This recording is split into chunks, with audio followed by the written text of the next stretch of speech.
네, 3교시입니다. 양극성 및 관련 장애 원인에 대한 세 번째로 심리적 요인에 대해서 말씀드리겠습니다. 양극성 장애가 유전을 비롯한 생물학적 요인의 영향을 많이 받는다고 해서 심리 사회적 요인이 영향을 미치지 않는다는 것은 아닙니다.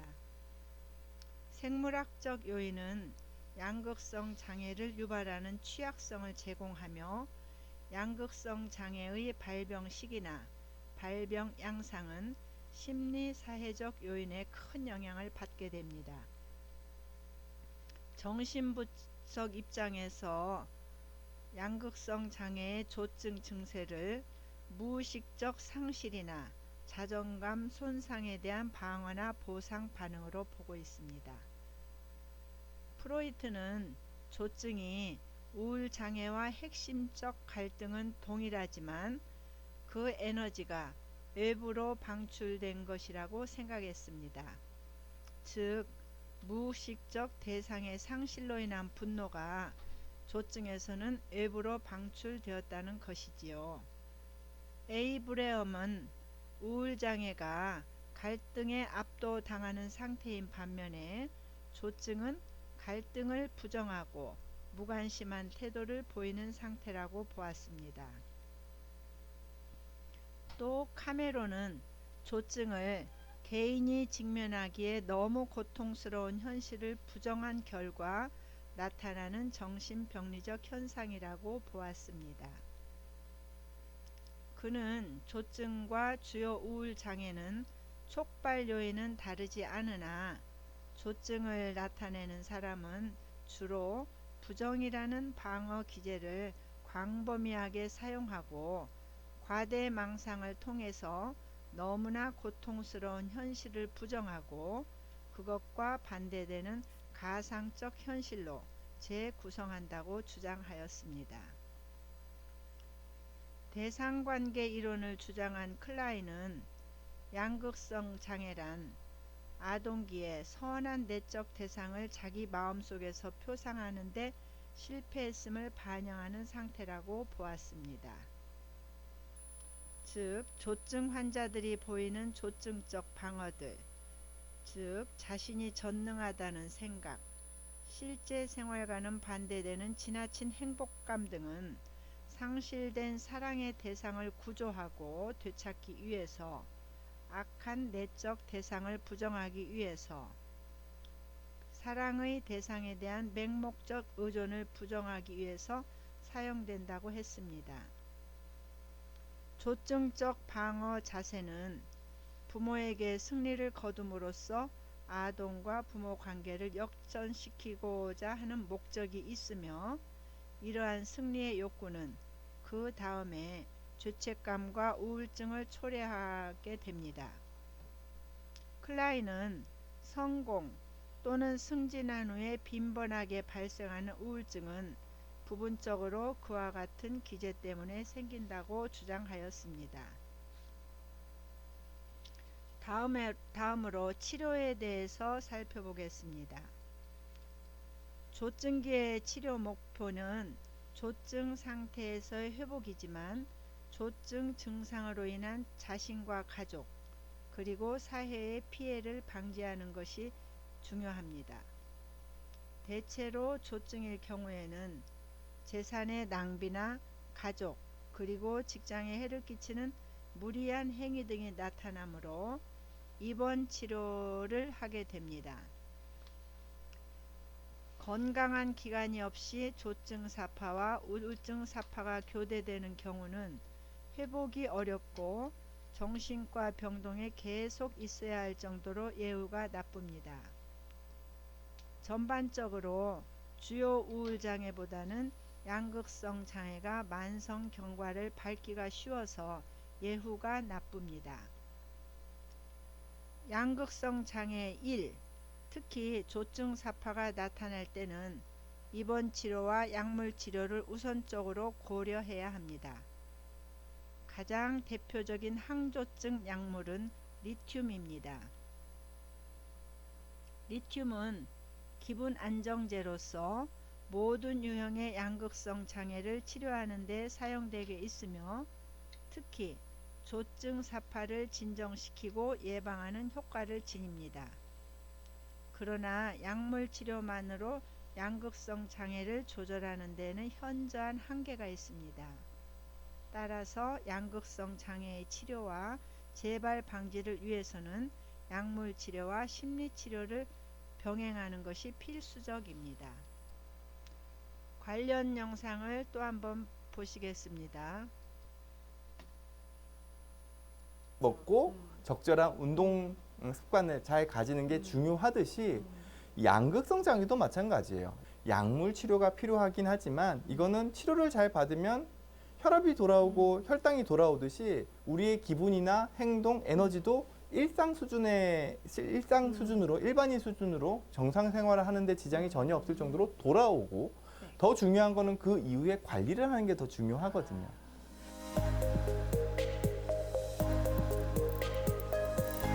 이번에는 과연 이 질병이 왜 생기는지 그리고 어떻게 치료할 수 있을지 이야기 나눠보도록 하겠습니다. 조울증은 왜 생기는 건가요? 정신과 의사들이 항상 병의 원인을 네. 따질 때 첫 네. 번째로 언급하는 게 생물학적 원인이잖아요. 맞습니다. 네. 아마 저희 채널에서 나가는 질환의 대부분의 원인에서도 정신질환의 원인은 그런 거에 대해서 언급을 네. 좀 많이 할 수 있을 것 같은데요. 네. 정신과 질환 내에서도 양극성 장애는 특히나 더 생물학적인 원인을 많이 이야기를 합니다.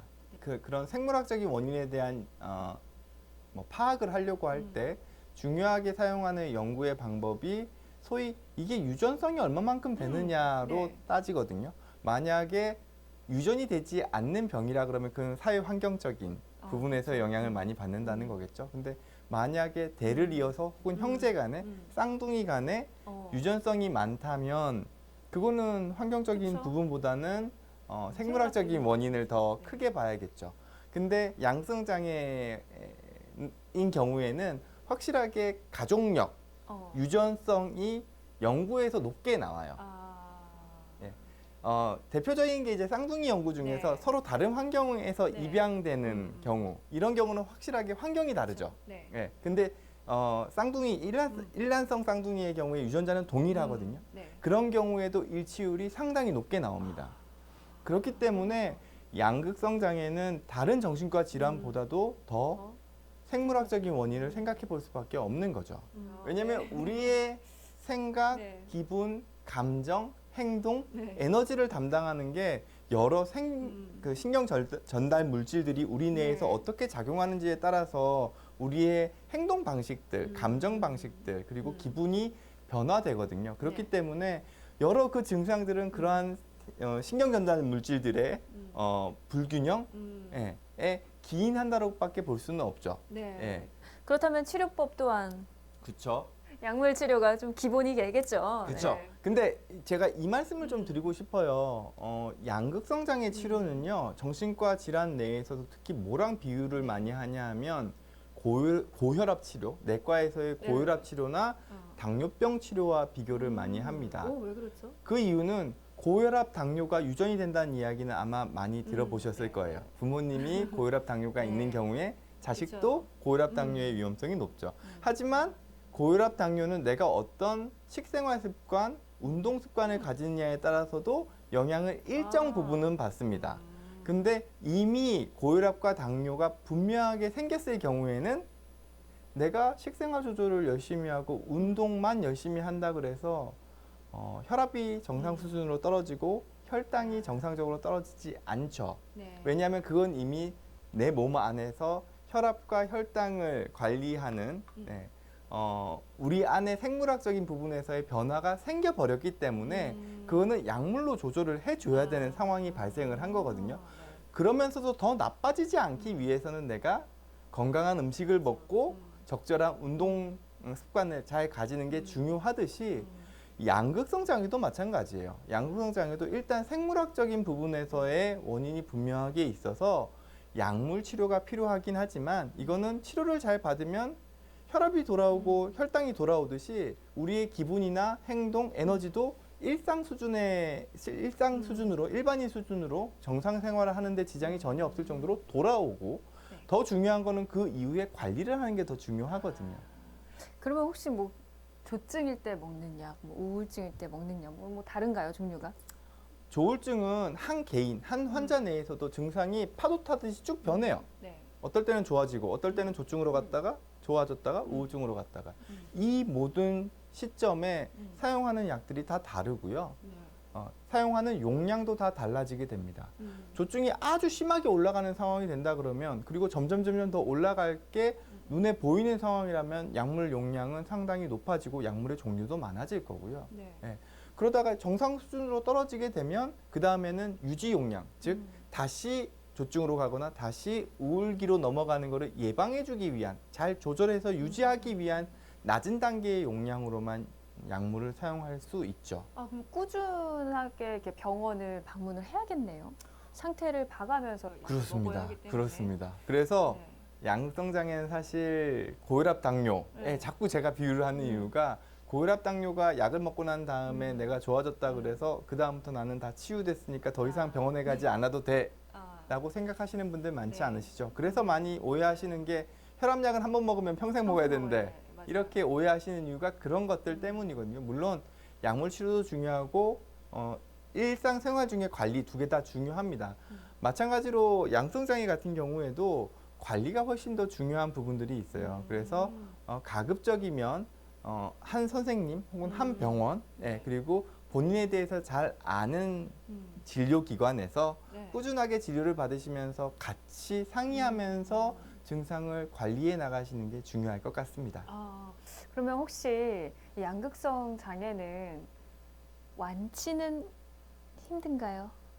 증상이 뚜렷한 양극성 장애의 경우에는 평생 약물 치료를 통해서 관리를 잘 받으시는 게 중요합니다. 네. 왜냐하면 심한 조증, 그러니까 전형적인 조증이죠. 전형적인 조증과 같은 경우에는 본인의 인생뿐만 아니라 본인 주변 가족 그리고 직장 내에서 2차적인 피해가 좀 클 수 있어요. 심한 우울 역시도 마찬가지죠. 그래서 증상이 심하게 경험을 하셨다면 다시 그런 증상이 발생하지 않기 위해 가지고 관리를 잘 하시는 게 중요해서 오랫동안 약물 치료를 좀 하셔야 되고요. 다만 증상이 좀 경한 수준에서 왔다 갔다 하신다. 조증도 살짝 올라가고 기분에 그냥 기복이 좀 많은 편의 수준에서 증상을 경험하시는 정도라면 그리고 경조증이나 약한 우울기가 한 번 내지 두 번밖에 없었던 경우라면 이거는 조금 일시적인 증상의 변동일 수도 있겠다고 생각하고 약물을 끊어보기도 합니다. 조울증인지 조현병인지 진단이 좀 애매한 경우들이 있다고요?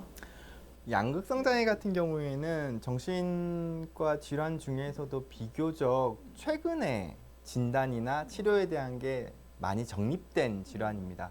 그렇기 때문에 상당 부분의 양극성 장애 환자분들이 과거에는 일반적인 우울증으로 오진되시거나 심한 경우에는 조현병으로 오진되시는 경우가 많았어요. 근데 지금은 여러 연구나 여러 이렇게 진단의 발전 그리고 치료 기술의 발전 그리고 여러 선생님들이 결국엔 연구의 결과죠. 연구의 결과로 양극성 장애의 증상이나 양상 그리고 어떻게 치료해야 되는지 예후에 대한 지식이 많아졌거든요.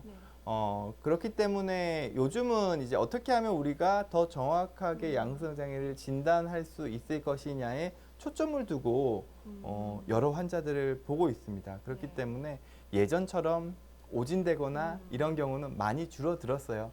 하지만 의사들의 노력도 중요하지만요. 일반 사람들 역시도 어떤 병이 이제는 자기한테 생길 수 있고 이 병이 혹시라도 이 병이 일 수 있지 않을까에 대한 부분은 그냥 가벼운 상식 정도로 의학 상식적으로 조금 알아두시는 것도 도움은 되죠. 그렇기 때문에 우울증이 있지만 우울증과 비슷하게 양극성 장애의 우울증이라는 것도 있대.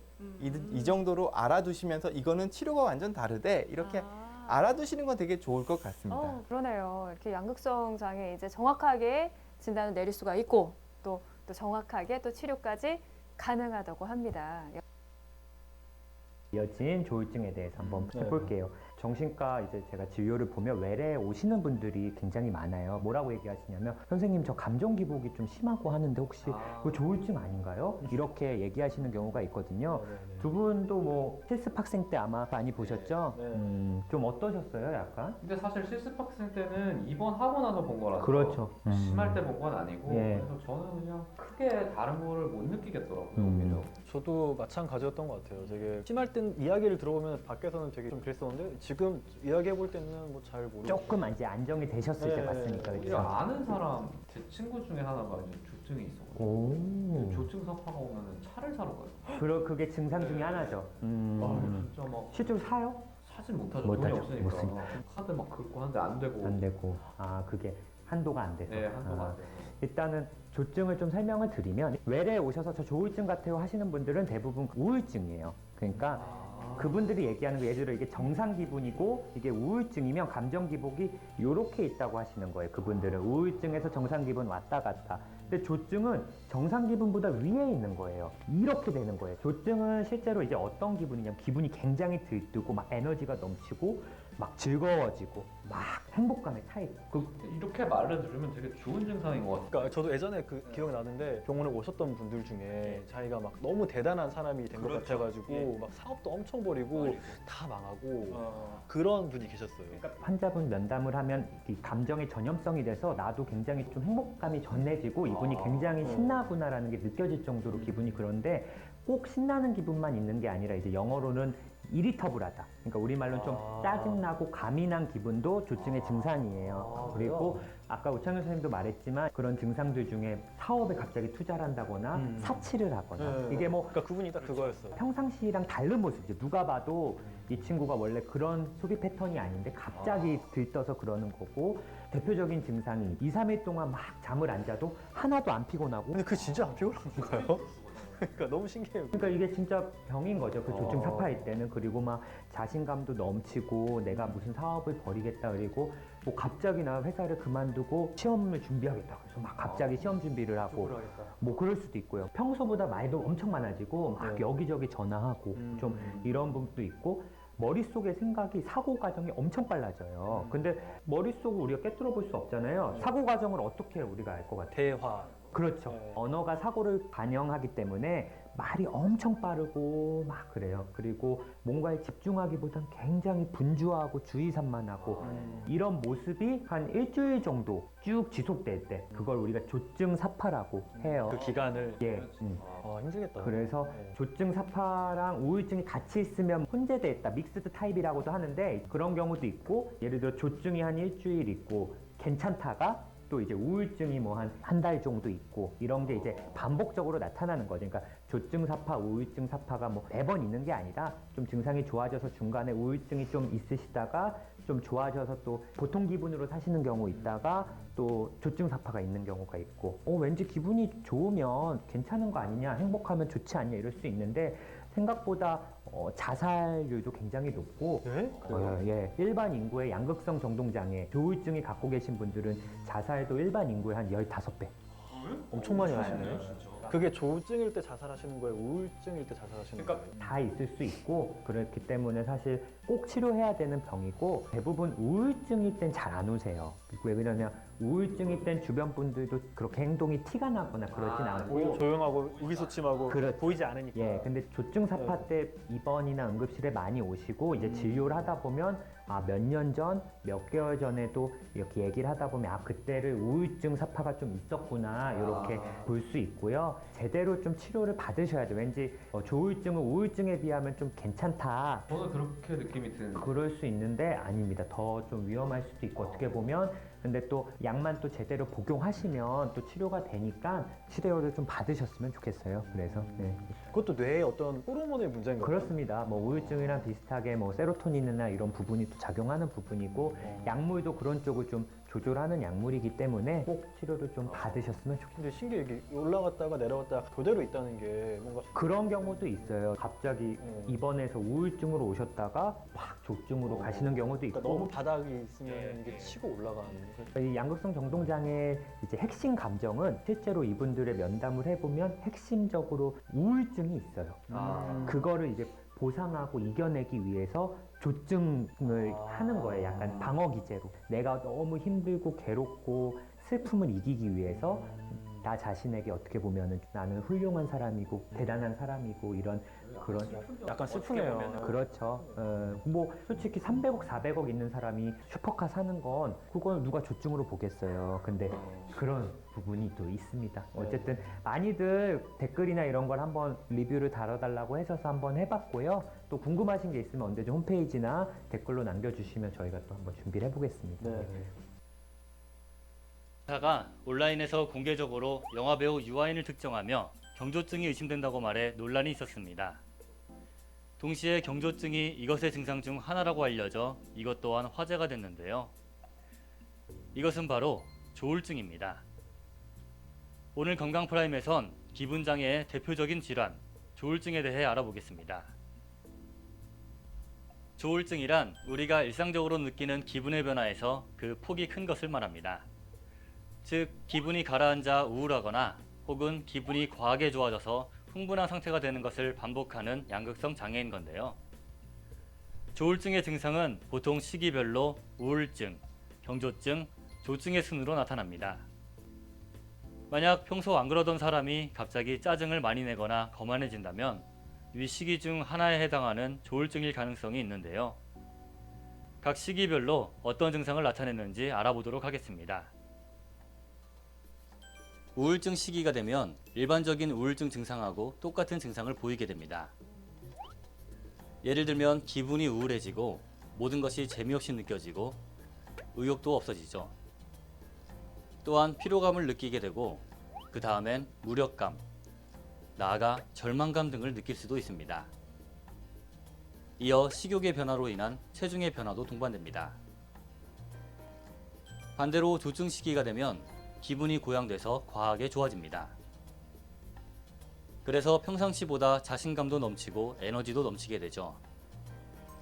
또한 사람도 많이 만나는 등 사교적으로 변하지만 자신의 의견과 조금만 달리해도 과격해지거나 싸우기도 하고 과대망상 같은 것들이 생기기도 합니다. 여기서 경조증은 조증과 비슷하지만 그 정도가 덜한 상태를 말합니다.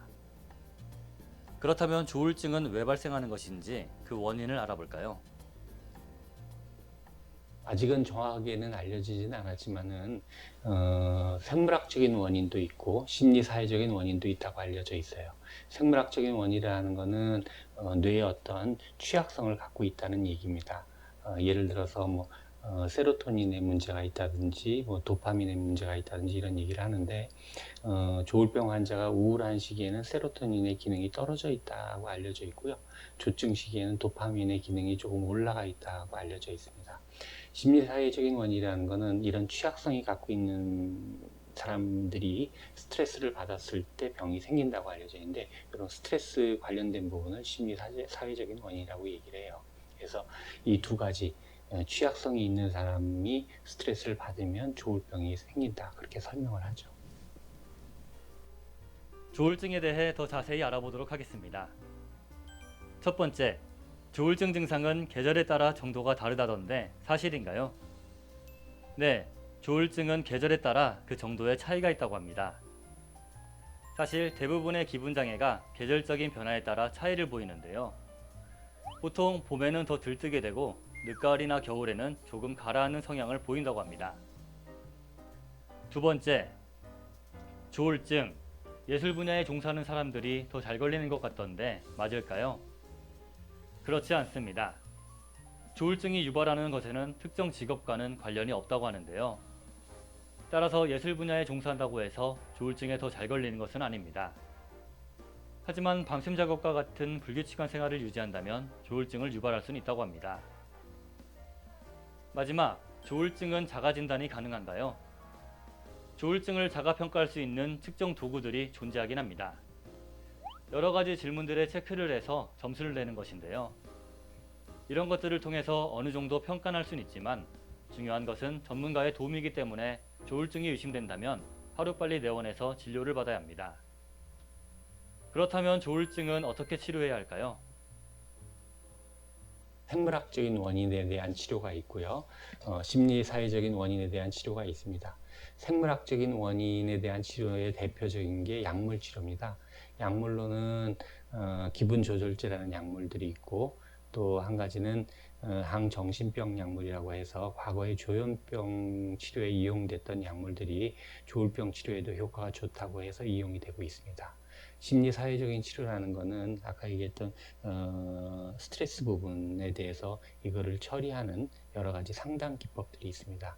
이런 이 두 가지 치료가 동시에 진행이 돼야지 제대로 된 치료가 이루어질 수가 있습니다. 조울증은 재발 가능성이 높기 때문에 증상이 사라졌다고 해도 꾸준히 약을 복용해야 합니다.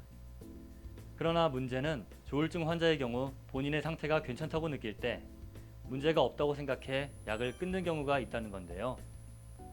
따라서 주변에 도움이 필요합니다. 가족이나 주변에 조울증으로 고생하는 사람이 있다면 이들이 약을 잘 복용하고 있는지 확인해주고, 일상에서도 생활관리를 잘 하고 있는지 확인해 하루빨리 조울증에서 벗어날 수 있도록 도와주길 바랍니다. 영상 잘 보셨나요? 도움이 됐으면 좋겠습니다. 자, 이제 치료를 읽고 마무리하겠습니다. 양극성 장애 1은 특히 조증사파가 나타날 때에는 입원 치료와 약물 치료를 우선적으로 고려해야 하며, 대표적인 항조증 약물은 리튬입니다. 심리치료에는 정신역동적 접근과 인지, 정서, 행동 치료적 접근이 대표적인 치료입니다. 이번 주도 수고 많으셨습니다. 다음 시간에는 제12장 정신분열 스펙트럼 및 다른 정신증적 장애에 대해 살펴보겠습니다. 감사합니다.